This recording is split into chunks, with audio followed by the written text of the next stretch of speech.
Welcome to Survey Alert. Let's get right into the news.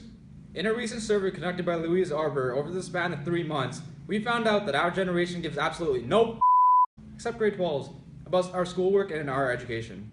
Thanks to a newly acquired assistant who obtained these files in which he should remain anonymous due to security reasons. Satawanta, file please. God damn it.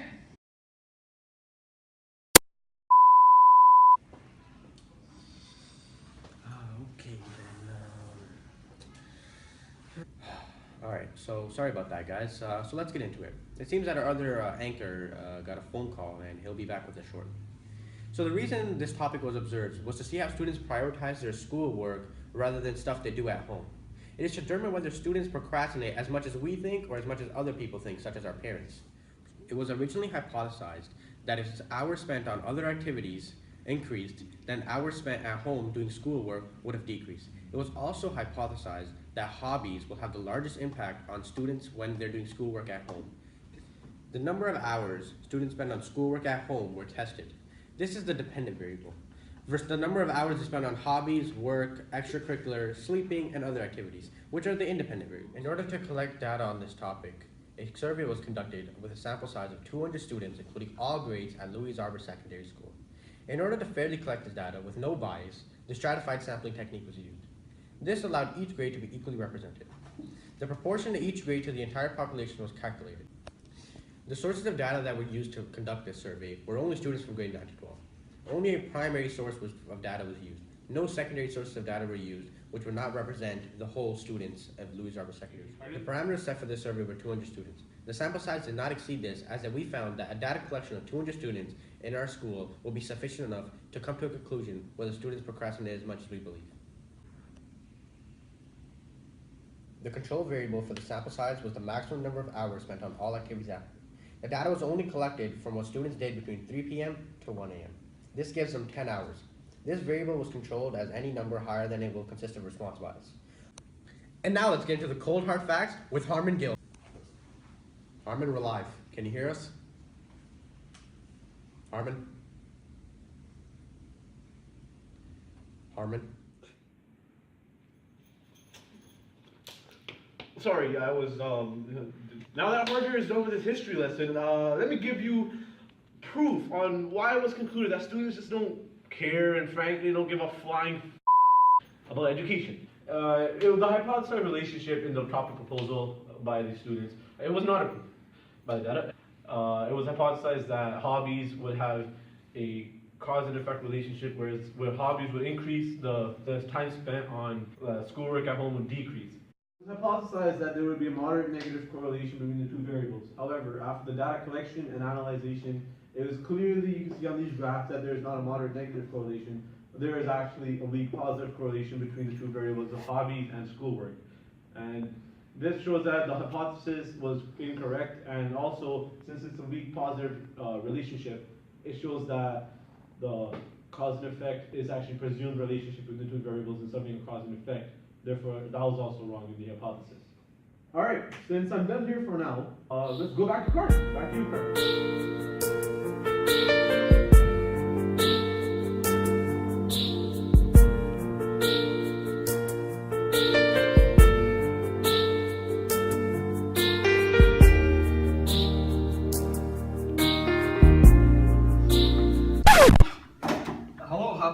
Hello? Yeah, this is current, yeah, So central tendency, what the heck is that, you might ask? Well, it's basically the mean, median, and mode of the data. In the data provided by the fine gentleman at Louise Arbour Secondary School, the mean, median, and mode help us determine the basic, typical, and average hours spent on activities after school by the students. In the picture on the screen now, it is seen that the mean of the hours spent on hobbies per week is approximately 7.42 hours without outliers. The students in grade 9 are in the same range with and without the outliers at roughly 7 to 8 hours per week on hobbies. The median per hour spent on hobbies for grade 9 students is 7 hours without outliers. This means that roughly half the students spend around 7 hours on hobbies with outliers. The median per hour spent on schoolwork is 7 hours. Both with or without outliers, the value remains at around 7. This shows that about half the grade 9s will spend 7 hours a week doing homework. The most consistent number of hours that are spent on schoolwork between grade 9s is 7 hours, with or without outliers. we can conclude that the grade 9 spend approximately the same amount of time on hobbies that they do on schoolwork. In some cases, even less than hobbies. This shows that students in grade 9 do not prioritize school before activities that they like to do. The amount of hours a student spends on their schoolwork at home is the dependent variable for the data analysis process for our study. Our goal was to find how many different variables such as hours spent sleeping, hobbies, and on work affected the hours one spent doing schoolwork at home. For this variable is quantitative / numerical and continuous. The hours spent on schoolwork is only comprised of numbers, which is why the variable can be categorized as numerical and quantitative. In addition, the data was continuous because hours spent doing something can be recorded as decimals and not just whole numbers. The distribution graph for the hours spent on schoolwork at home biweekly shows that the data is positively skewed because the tail on the right side of the elongated compared to the tail on the left side of the vertex. This results in a lower modal value because of the positive skewing of the data. Lastly, the curve is unimodal curve, which means there's only one hump because it is a single peak. Upon analysis, the hours a student spends on hobbies cause the amount of time a student spends on schoolwork to fluctuate, but not enough to come to a conclusion where it causes the time to either increase or decrease. The data collected for hours spent on hobbies is quantitative and numerical and continuous.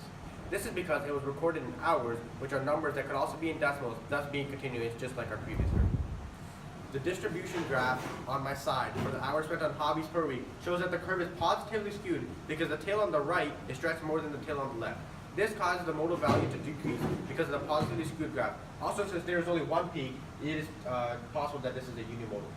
The hours a student spends on other activities is considered an independent variable in our data analysis. The purpose of this variable is to see how it affects the dependent variable, which is hours spent on schoolwork at home, to change. Other activities can include chores around the house, so after a student finishes an extracurricular or a hobby, they may have to spend more time additional on other activities. This will, as a result, cause the hours a student spends on schoolwork at home to decrease.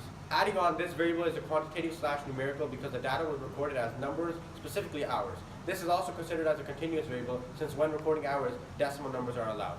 Now, the distribution graph for the hours spent on other activities is positively skewed because the tail on the right is stretched further to the right than the tail on the left is stretched to the left. This will result in a lower modal value. Lastly, the graph is unimodal because there is only one peak. While collecting our data, we came across many extraneous variables, one being the difference in time of data collection. The time at which we collected our data was more near the early months of the school year. This is typically the easier time in the school. This can cause a variance in results, whereas if we took them in January, because there would have been a much higher number in hours spent doing schoolwork, because obviously at the time in January we were close to exams as well as the final summative that we need to do. Therefore, the time that we collected this data has a big effect since something. The last variable that we ran across was the individual's learning ability. In my opinion, this is one of the most major. Everyone learns at a different pace, and some people were able to grasp concepts better than others. This has the most effect on our data because every student has its own learning ability, and we cannot control this variable, thus making it an extraneous variable. Now let's get down to the probabilities and odds of this project. So first, let's talk about the hobbies. So in order to better present this to you, we created a question. What are the odds in favor of, against, and probability of a student spending less than 5 hours per week on hobbies? As the grades get higher, odds in favor of and the theoretical and experimental probabilities in favor of students spending less than 5 hours per week or about 0.7 hours per day on hobbies gets more and more likely. Because as you can see right here, in grade 9 and grade 10, nobody had less than 5 hours spent per week on hobbies. Only 12 students out of 51 surveyed in grade 11 having less than 5 hours spent on hobbies. And in grade 12, 42 out of 58 students having less than 5 hours spent on hobbies per week. Now, this can only be attributed to the workload, and this is how the student's mindset changes. Let's talk about the other activity, which was our other main variable. So we've also created a question for this. What are the odds in favor of, against, and probability of the student spending at least 6 hours on other activities? As you can see by the data right here, as the grades get higher, the odds in favor of and the theoretical and experimental probabilities in favor of students spending at least 6 hours per day per week, so that's about averages to 0.85 hours per day on other activities not related to school, starts getting lesser and less likely. This is seen in grade 9. 18 out of 34 students actually spent at least 6 hours on hobbies.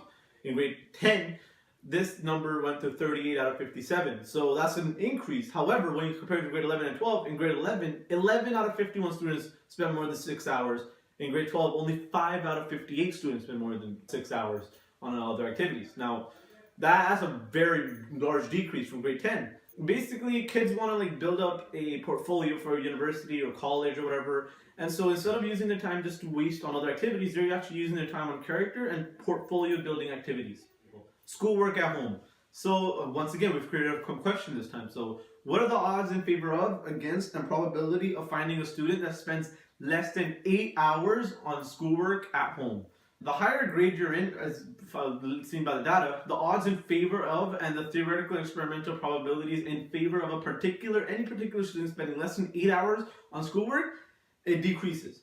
Because this is seen in grade 9, 23 out of 34 students, or a ratio of 23 to 11, spend less than 8 hours. In grade 10, this is 46 out of 57. In grade 11 and grade 12, not a single student spends less than 8 hours on schoolwork at home. So why is this, you may ask? Well, this is because students realize the importance of school and the importance that they need to do their homework. They can't procrastinate.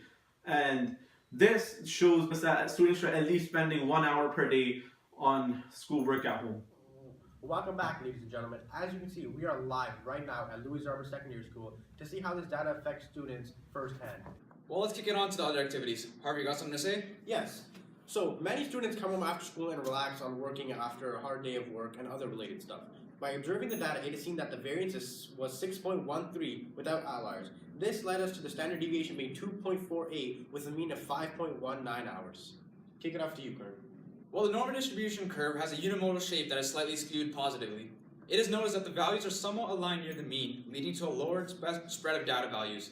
The number of students decreased by the same amount as the hours spent on other activities, increase and decrease. What do you got to say about the IQR? Well, the IQR actually ranged from 3 to 5 hours spent on other activities per week. This shows that the data was mainly concentrated in that range instead of out of that range. Being in that range means that students spend primarily 3 to 5 hours per week on regular basic activities. Go on to the percentiles, Harvey. According to the percentile calculation, the 85th percentile gives us a value of 7 hours on other activities without outliers. That means that about 15% of students spend far more than just 7 hours on other activities outside of schoolwork. Yeah, well, did you guys know that the z-score was a value of 13 hours and it was calculated to be 3.15, which means that the students who spend 13 hours on other activities per week is 3.15 standard deviations above the other students? Damn. Spending 13 hours on other activities must be something done by grade 12s, as there's much more possibility to spend time on since grade 12s have access to cars. They may spend more time relaxing with friends after school rather than just simply doing schoolwork. But now with the moment you've all been waiting for, the main variable, the dependent variable, schoolwork at home. Take it away, Kurt. The time students spent on schoolwork at home, the variance of the data was calculated to be 38.3 with outliers excluded. Being somewhat large, the variance shows that the data collected is not very consistent. The standard deviation of hours spent on schoolwork was 6.19 with outliers excluded. As seen in the normal distribution graph, the data was stationed primarily around the mean of 11.91 hours. As seen in the unimodal curve, the data is very slightly positively skewed. A bell curve formed to show that the majority of the students spend around 11.91 hours per week on schoolwork at home, and a number of the students decrease when going towards a lower or higher time than that. You got something to say about the IQR? Well, in this one, the IQR of the data was 11. The quartiles are depicted in the box of whiskers plot seen above. As per the plot, time spent on schoolwork ranged from 4 hours to 27 hours. The majority of the data was, however, concentrated from 7 to 18 hours. The reason of this project is just to study the trends as to how this factor is impacted by the other independent variables that we have. Now on to the percentile. The 95th percentile was calculated to be 23 hours spent per week, which shows that only 5% of students surveyed spend greater than 23 hours per week on schoolwork at home, with 95% of them spending far less than 23 hours. This is a negative indication, especially when survey students are academic students that have a goal to enter university and pursue something with their life. Thus, the results of this survey will be compiled and tips will be given on students how to prioritize time properly and always have extensive time to do schoolwork at home. Well, the z-score of the value of 27 hours was calculated to be 2.44. This means that a student who is spending 27 hours per week doing schoolwork at home would be 2.44 standard deviations higher than the mean of the 11.9 hours. This again shows that most students are not spending enough time on activities related to school when compared to the time that they spend on other non-school related activities. I think Originally, in the beginning of our segment, we said that the purpose for this survey was to determine whether or not students procrastinate too much. And we've already concluded that our hypothesis was proved incorrect. Therefore, yes, students procrastinate much more than they should. Don't you think that's enough for today, guys? I think I've definitely had enough of both of you for today.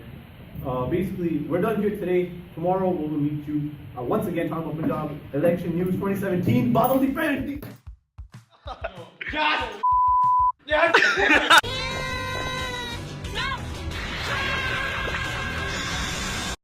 Let's get right into the news. Alright, as you can see right here. Chill, man. Now that the let's compare it to the veterans back team. Now that was for the. Now that was for the. Oh my. Yeah, you want me to put it my language? You stupid. Yeah, point your language over here. I think he's reading it. And then you could be standing out there and then you can see the election outside. We get it! Okay then. Straight out. Got the you starting pitching. Blue Jays right there. Somebody sign him.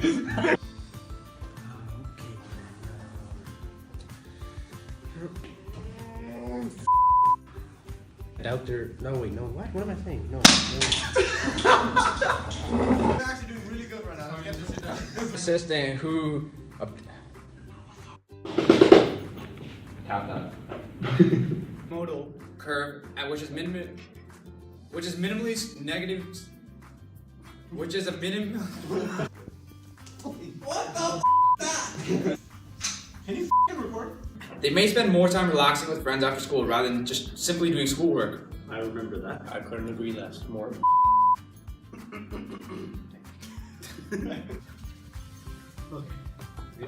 More tomorrow. Chill, man.